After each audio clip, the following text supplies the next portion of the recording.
আসসালামু আলাইকুম।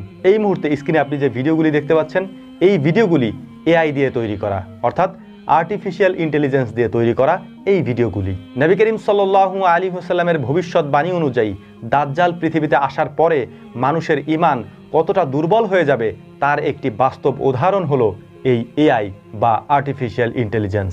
এই যে ভিডিওগুলি আপনি দেখতে পাচ্ছেন বা ছবিগুলি আপনি দেখতে পাচ্ছেন, এই ভিডিও এবং ছবিগুলি সম্পূর্ণটাই এআই দিয়ে জেনারেট করা, অর্থাৎ এআই দিয়ে তৈরি করা।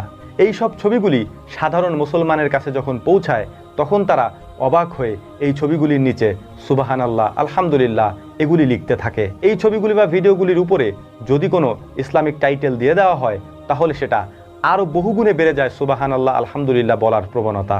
আপনাদেরকে কয়েকটি গুরুত্বপূর্ণ এবং ইন্টারেস্টিং তথ্য দিয়ে রাখছি, আর সেইটা হলো সাম্প্রতিক এআই দাবি করছে তারা মৃত মানুষের সাথে জীবিত মানুষকে কথা বলিয়ে দিবে। অর্থাৎ যদি কোনো পরিবারের মানুষ মারা গিয়ে থাকে তারা ওই পরিবারের মানুষদেরকে তাদের ওই মৃত মানুষের সাথে কথা বলিয়ে দিবে, এবং সেটা ভিডিও কলের মাধ্যমে। আপনি বিষয়টা কল্পনা করতে পারেন, একটা মানুষ পৃথিবী থেকে চলে গিয়েছে, মারা গিয়েছে, তার পৃথিবীতে সমস্ত ইতিহাস শেষ হয়ে গিয়েছে, ওই মানুষটার সাথে তার পরিবারকে কথা বলিয়ে দেওয়া হবে ভিডিও কলের মাধ্যমে। আপনার কাছে বিষয়টা হয়তো অবাক লাগতে পারে, তবে আমাদের কাছে বিষয়টা মোটেও অবাক করার মতো না, কারণ এআই অর্থাৎ আর্টিফিশিয়াল ইন্টেলিজেন্স দিয়ে এই বিষয়গুলি করা একেবারেই সহজ একটা কাজ। কিভাবে সেটা তারা করবে?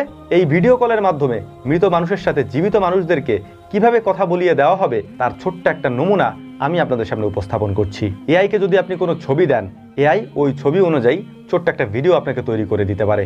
যদি আপনি তাকে বলেন, ডিসক্রাইব করেন যে ওই ভিডিওতে এই কথাগুলি সে বলবে, তাহলে এআই ওই ব্যক্তির মাধ্যমে ওই কথাগুলিও আপনাকে বলাবে। অর্থাৎ এটা যদি এখনই হতে পারে তাহলে 1-2 বছর পরে এআই দ্বারা মৃত মানুষের ছবি দিয়ে ভিডিও কল করে আপনাকে সেটা দেখানো হতে পারে। এটা অবাক করার মতো কোনো বিষয় হবে না তখন। তবে এখানে সবথেকে গুরুত্বপূর্ণ একটা বিষয় আমি আপনাদেরকে জানিয়ে রাখি, নবী করিম সাল্লাল্লাহু আলাইহি ওয়াসাল্লাম আজ থেকে 1430 বছর আগে একথা বলে গিয়েছেন, দাজ্জাল পৃথিবীতে আসার পর খুব সহজেই দাজ্জাল মানুষের ঈমান ছিনিয়ে নেবে। সেটা কিভাবে?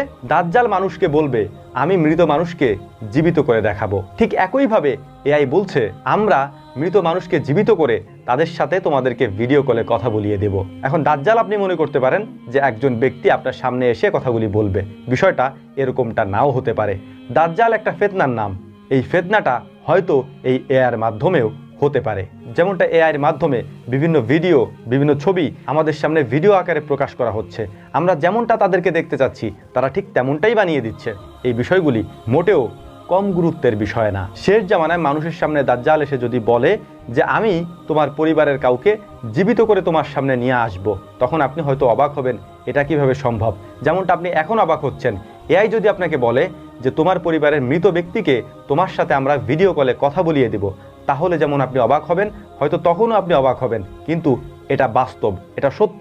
নবী করিম সাল্লাল্লাহু আলাইহি ওয়াসাল্লাম তাদের ব্যাপারে যেমন ভবিষ্যৎবাণী করে গিয়েছেন, যেমনটা এআইয়ের মাধ্যমে বর্তমানে ঘটছে, এটার মাধ্যমে বিশ্লেষকরা মনে করছেন, ইসলামী স্কলাররা মনে করছেন এআই একটা ফিতনার নাম, যেই ফিতনা দিয়ে মানুষের ঈমান খুব সহজেই গ্রাস করে নেওয়া যায়। এখন অনেকেই বলবেন এটা তো একটা টেকনোলজি, তাহলে আমাদের করণীয় কি? করণীয় একটাই, আপনি ইসলামের পথে অবিচল থাকুন এবং নবী করিম সাল্লাল্লাহু আলাইহি ওয়াসাল্লামের দেখানো পথ অনুসরণ করুন। এর পাশাপাশি অবশ্যই আপনি ইসলাম সম্পর্কে বেশি বেশি জ্ঞান অর্জন করেন, তাহলেই কেবলমাত্র আপনি এই বিষয়গুলি থেকে, এই ফিতনাগুলি থেকে দূরে থাকতে পারবেন। আশা করি আমার কথাগুলি বুঝতে পেরেছেন। যদি বুঝতে পারেন তাহলে অবশ্যই আপনার জন্য ভালো হবে, আপনার পরিবারের জন্য ভালো হবে, ইনশাআল্লাহ আপনার ঈমান মজবুত থাকবে। শেষ জামানায় এটাই সব থেকে গুরুত্বপূর্ণ, নিজের ঈমানকে অবিচল রাখা তাওহীদের উপরে, এক আল্লাহর উপরে, যাতে করে কোনোভাবেই আপনি আল্লাহর একত্ববাদে বিশ্বাস করা বাদে অন্য কোনো কিছুতে বিশ্বাস করে না ফেলেন। এজন্যই আমরাও আপনাদেরকে বারবার সতর্ক করি, অবশ্যই তাওহীদের ব্যাপারে, আল্লাহ তাআলার একত্ববাদের ব্যাপারে কোনো কম্প্রোমাইজ করা যাবে না।